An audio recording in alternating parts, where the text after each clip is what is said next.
తలుపు తీ. తీయవే.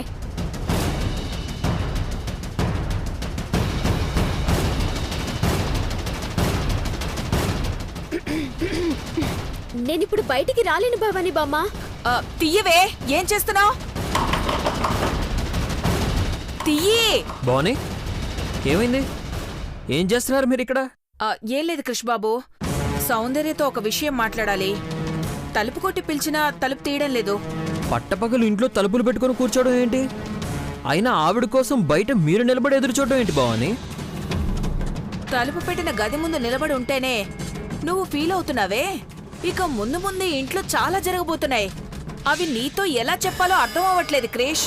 ఏంటి భవానీ నాకు అర్థం కాని విషయాలు? క్రిష్, నీకింతకు ముందు కూడా చెప్పాను, ఈ సామ్రాజ్యానికి యువరాజువైన నిన్ను, నీ అధికారాన్ని తొక్కేస్తున్నారయ్యా. నీ ప్రతి పనిని ప్రశ్నించే నీ వారసత్వాన్ని అడ్డుకునే ప్రయత్నాలు ఈ ఇంట్లో జరుగుతున్నాయి. ఆఖరికి మీ అమ్మా నాన్న కూడా అదే చేస్తున్నారు.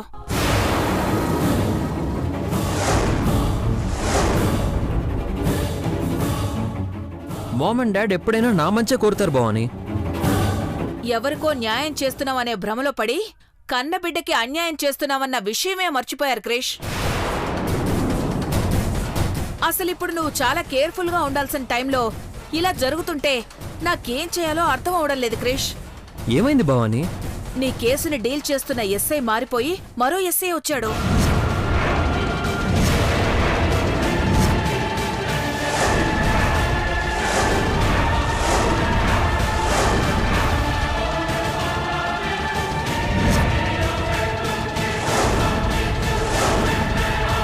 ఏంటి భవానీ నువ్వు అనేది?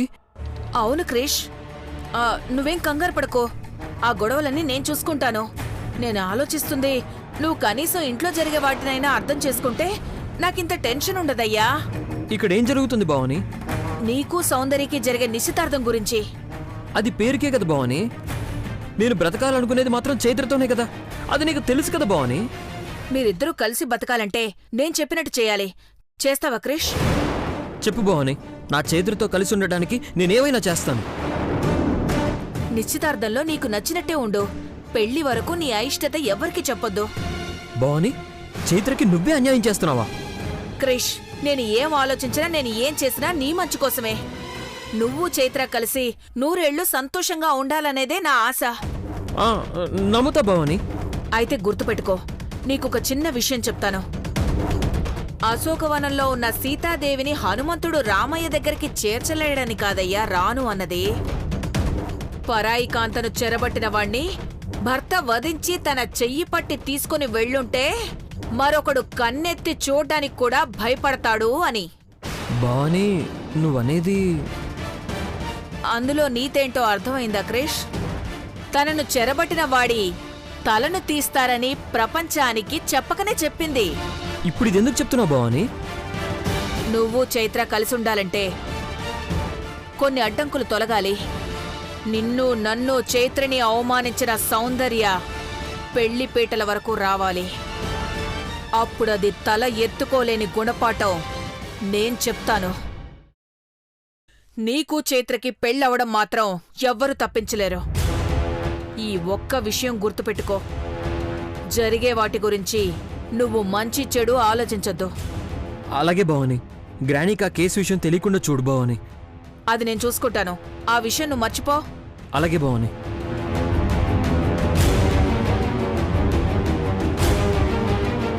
ఇప్పుడు ఐశ్వర్యే కాదు, మరెవరు ఏం చేసినా నిన్ను కృష్ణి వేరు చేయలేరు చైత్ర. మా మంచి Bhavani, thank you so much.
ఎవరి మాటకో కట్టుబడి తన ప్రేమను చంపేసుకుంటుంది. పార్వతీ పోలికల్లో ఉందన్న స్వార్థంతో మన క్రిష్కిచ్చి పెళ్లి చేస్తే సౌందర్య కళ్లల్లో కన్నీరు ఎప్పటికీ తొడవలేం మహి. నువ్వు చెప్పేది 100% కరెక్ట్ ఐశ్వర్య. అలా చేస్తే సౌందర్యకైనా క్రిష్కైనా ఇద్దరికి మంచిది కాదు. ఈ అభి ఎవరో తెలుసుకోవాలి. పైగా భవానీ ఆంటీ సౌందర్య పట్ల కుట్రలు కుతంత్రాలతో ఉంది. ఏమంటున్నా? సౌందర్య మీద కూడానా? ఆ సౌందర్య పట్ల కూడా. ఎందుకంటే తన మనవరాలు తప్ప ఇంకొకరుంటే తట్టుకోలేదుగా. ఇన్ని జరుగుతూ ఉంటే ఈ విషయం మామకు నువ్వెందుకు చెప్పలేదు? చెప్పాలని చూశాను, కానీ ఒట్టి మాటలతో కంటే అతనెవరో తెచ్చి తన కళ్ల ముందు నిలబెట్టి ఇదిగో ఇతడే సౌందర్యను ప్రేమించిన అభి అని చెప్పాలనుకున్నాను. దేవుడున్నాడు ఐశ్వర్య. ఎక్కడో ఉన్న మనల్ని ఇక్కడికి రప్పించింది బహుశా ఈ పని నిర్వర్తించడానికేనేమో. సౌందర్య అభిల్ని కలిపి వాళ్ళ ప్రేమను గెలిపించాలి. అలా జరిగినప్పుడే మనకి నిజమైన సంతోషం దొరుకుతుంది. కానీ అభినెలా వెతకడం? కాలేజ్కి వెళ్లే అమ్మాయి కదా, ముందు తన ఫ్రెండ్ ఎవరో తెలుసుకుంటే ఆటోమేటిక్గా ప్రేమికుడెవరో తెలిసిపోతుంది. అంత ఈజీ కాదు మహి. సౌందర్య తన ప్రేమ గురించి చెప్పలేదు అంటే తన ఫ్రెండ్స్కి సైతం చెప్పకుండా జాగ్రత్త పడుతుంది కదా. ఎంతైనా పార్వతోదిని కదా, రూపం మాత్రమే కాదు గుణం కూడా పార్వతోదిందే వచ్చినట్టుంది. ఎప్పుడూ ఎదుటివారి సంతోషాన్ని మాత్రమే కోరుకునే పార్వతోదినిలాగా సౌందర్య కూడా తన ప్రేమను త్యాగం చేయాలనుకుంటుందేమో. అలా జరగడానికి వీల్లేదు ఐశ్వర్య. అన్ని కాలేజీలు తిరిగైనా సరే సౌందర్య ప్రేమించే అభి ఎవరో కనుక్కుందాం. ఏం చేయాలన్నా త్వరగా చేయి మహి. అలాగే. ఈ విషయం శేఖర్ని అడిగితే ఇంకేమైనా డీటెయిల్స్ దొరకొచ్చు.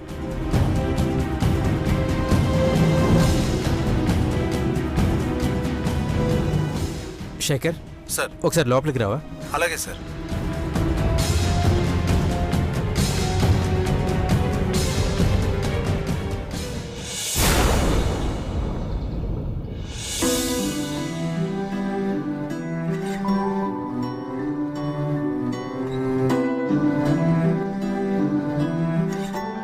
అభి,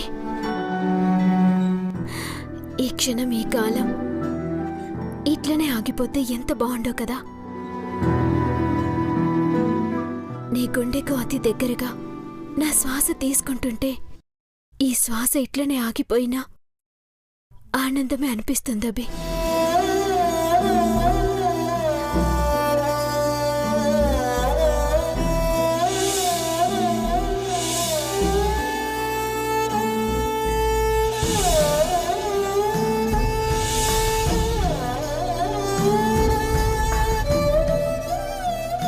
సౌందర్య, ఏంటిది? అవునబి, నీ పక్కనున్నప్పుడు మరణం పిలిచిన ఆనందంగా ఉంటది.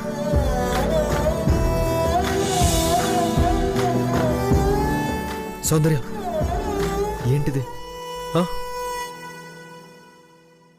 కొన్ని ప్రశ్నలకు సమాధానాలు దొరికినట్టే ఉంటాయి, కానీ ఎప్పటికీ దొరకవు. అలాంటి వాటిని కాలమే పరిష్కరిస్తుంది. కానీ ఇప్పుడు మన కన్నీరే సమాధానం అవుతుంది. సౌందర్య, వెళ్ళు, ఇంటికెళ్ళు. నువ్వు ఇంట్లో లేవన్న విషయం కానీ ఇక్కడికి వచ్చిన విషయం కానీ తెలిస్తే తెలిస్తే ఏం చేస్తారు? ఏం చేస్తారు? చంపేస్తారా? చెప్పి చంపేస్తారా? నీ చెంతనున్నప్పుడు ఆ చావు వచ్చినా ఆనందంగా స్వీకరిస్తానవి. నిజంగా ఆ చావు మన దగ్గరికి వస్తే ఆనందంగా అనుభవిస్తాం, కానీ బ్రతికుండగానే మాటలతో నిన్ను బాధ పెడుతుంటే నేను భరించలేను. అందుకే వెళ్ళమంటున్నాను. గుండెను రాయి చేసుకుని వెళ్ళిపోమంటున్నాను.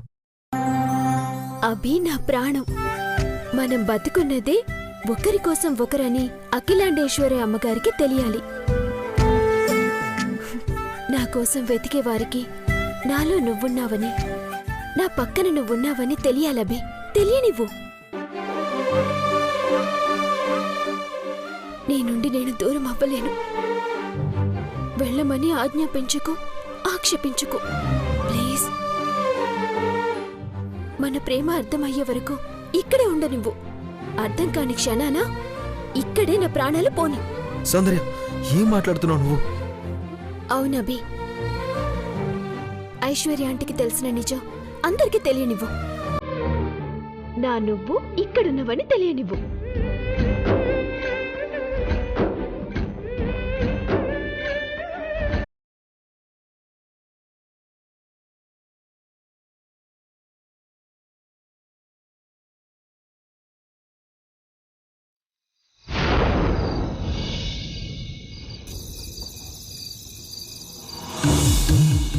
ఐశ్వర్య, ఆ అభిని ఎలాగైనా వెతికి మా ముందు నిలబెడతాను. అక్కడితో మన కర్తవ్యం అయిపోయినట్టు కాదు. సౌందర్య అభిలే పెళ్లి చేసినప్పుడే మన ఆశ తీరుతుంది. చెప్పండి మహి సార్. శేఖర్, నీతో ఒక విషయం మాట్లాడాలి. సౌందర్యకి సంబంధించింది.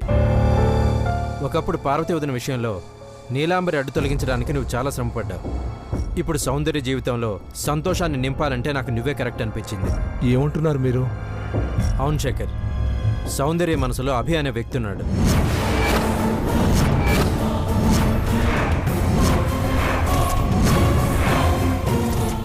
ఈ విషయం బయట వాళ్లకు తెలిస్తే ఇంట్లో జరిగే శుభకార్యాన్ని తప్పుగా భావిస్తారు. అందుకే మన ముగ్గురం కలిసి అభిని వెతకాలి. అభి సౌందర్య ప్రేమించిన వ్యక్తి. ఏంటమ్మా నువ్వు అనేది? అవును అవును శేఖర్, తన మనసులో అభి ఉన్నాడు, కానీ తను చెప్పడం లేదు. శేఖర్, కనీసం ఈ జన్మలోనైనా వాళ్ళ ప్రేమను గెలిపించాలి. అభి అంటే ఒకవేళ ఏం శేఖర్? ఇతనే అభి, దేవాసార్ పోలికలతో ఉన్న వ్యక్తి. ఇతను అభినా? అచ్చం బ్రోలానే ఉన్నాడు. అవును చూడ ఐశ్వర్య, ఐశ్వర్య చూడు. అవును, సేమ్ టు సేమ్ బావలాగే ఉన్నాడు. నిజం, అచ్చం బ్రోనే. నేను ఇతన్నే వెతుకుతున్నా మహి సార్. అంటే సౌందర్యకి అభి ఎక్కడున్నాడో తెలుసు. తెలుసు కానీ చెప్పడం లేదే. తను చెప్పకపోతే మనమే తీసుకొద్దాం. నేను చాలా రోజులుగా వెతుకుతున్నాను. ఈ ఇంటికి వారసుడిగా తీసుకురావాలనుకున్నాను. కాకపోతే తను ఈ ఇంటి పట్ల ద్వేషంగా ఉన్నాడు. మన కంపెనీ నుండి మేడంని దెబ్బతీయడానికి పదే పదే డబ్బులు కాజేస్తున్నాడు.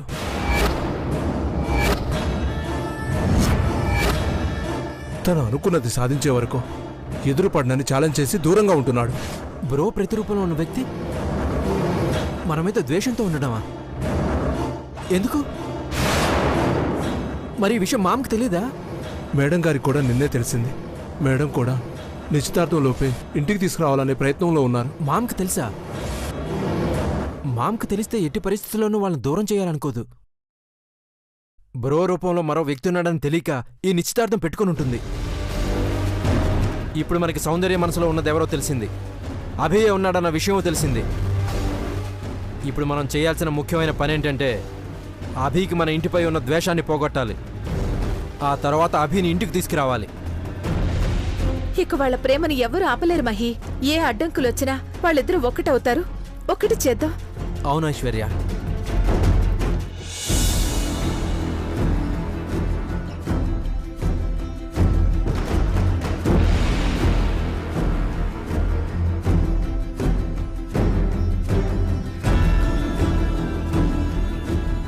చిన్నబాబు గారు రమ్మన్నారట. అవును కానీ నిశ్చితార్థం దగ్గర పడుతుంది కదా, వాటి గురించి మాట్లాడదామని పిలిచాను.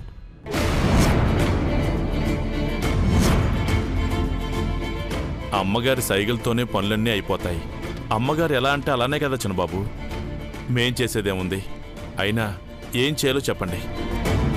చేస్తావా గాని సౌందర్య తండ్రిగా నువ్వు చేయాల్సిందే. చేస్తానమ్మా, కానీ ఈ ఇంట్లో నేను చేయగలిగేదేముందమ్మా? సౌందర్య తండ్రిగా నాకున్నంతలో ఏం చేయమన్నా చేస్తానమ్మా. ఈ ఇంటికి కట్టుబట్టలతో వచ్చాం. మాకేం కావాలన్నా అమ్మగారే చూసేవారు. మేం చేయగలిగిందేముందమ్మా? మీరు చేయగలరు.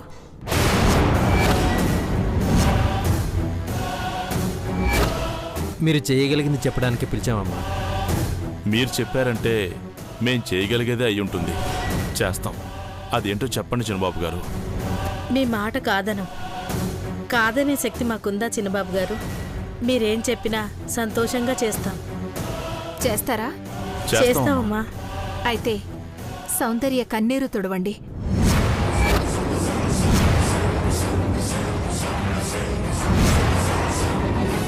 చిన్నమ్మాయి గారు, నువ్వు విన్నది కరెక్టే గాని సౌందర్య కన్నీళ్లు తొడవమంటున్నాను.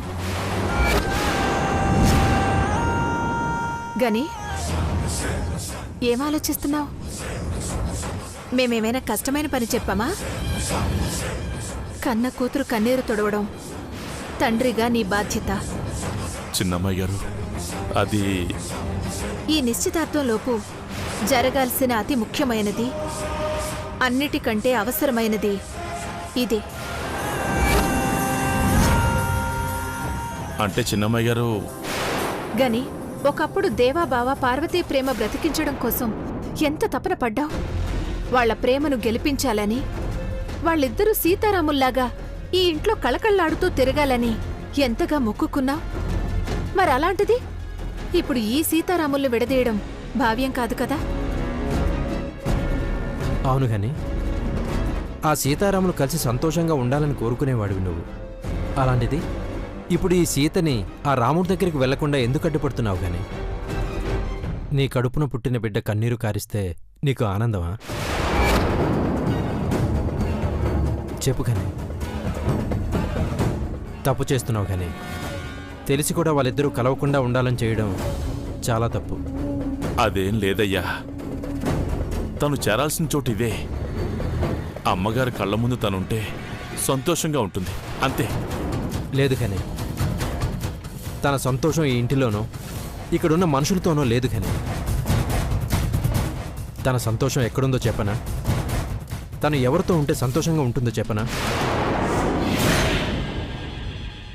గత జన్మలో చావని ప్రేమను మళ్ళీ బ్రతికించుకోవడం కోసం ఒకరి కోసం ఒకరు పుట్టారు. సౌందర్య సంతోషం అభిని కలవడంలోనే ఉంది కానీ. ఆ పేపర్ ఇలా ఇవ్వు. ఇదిగో చూడు, మా బ్రో ప్రతిరూపమైన ఈ అభిలోనే సౌందర్య సంతోషాన్ని వెతుక్కుంటుంది. గని ఒక్కసారి మహీసార ఐశ్వర్యమ్మ చెప్పిన మాట విను. వీళ్ళు చెప్పింది నిజం. సౌందర్య అభిలను దూరం చేయకు. అనవసరంగా లేని భయాల్ని కల్పించుకొని వాళ్ళ ప్రేమను మళ్ళీ దూరం చేయకు. శేఖరన్న, మిమ్మల్ని నమ్మాను. మీరే ఇలా. లేదు గని వాళ్ళ ప్రేమను ఆపే శక్తి నీలోనూ నాలోనూ ఎవరిలోనూ లేదు. ఇప్పుడు తాత్కాలికంగా ఆపాలని చూసినా ఆపలేరు. వాళ్ళ ప్రేమ అలాంటిది.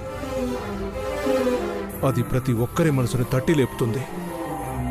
ఆ ప్రేమకు అంత బలం ఉంది, అంత నిజాయితీ ఉంది.